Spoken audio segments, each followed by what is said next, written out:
US President Donald Trump has again defended Attorney General Pam Bondi amid anger from his supporters over her handling of the so-called Epstein client list. North America correspondent Lauren Day has the latest from Washington.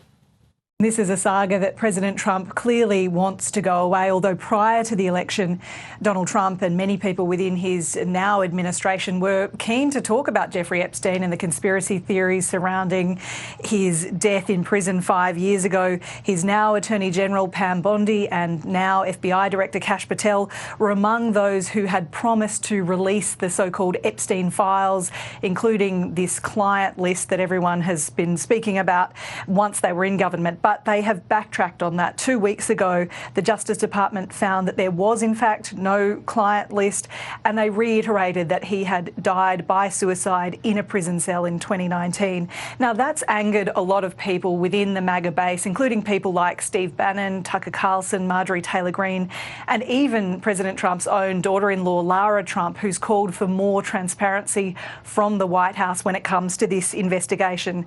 The Democrats have now also jumped on the bandwagon. They're calling for these files to be released. They were trying to push this through the House. That was blocked by House Republicans, that motion. But Donald Trump was again asked about this today, and in particular what Pam Bondi, his Attorney General, had briefed him on and whether he was actually named in these files. Here's what he told reporters earlier. No, she's given us just a very quick briefing.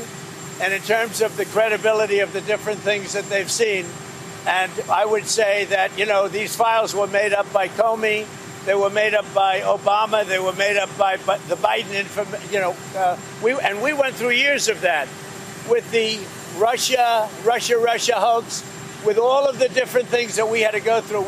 Now, it's important to note that Donald Trump has provided no evidence of any of those claims that you just heard, and this is just really the latest tactic that we've seen in him trying to downplay and really dismiss this issue. He really wants this to go away. He wants people to stop talking about this story.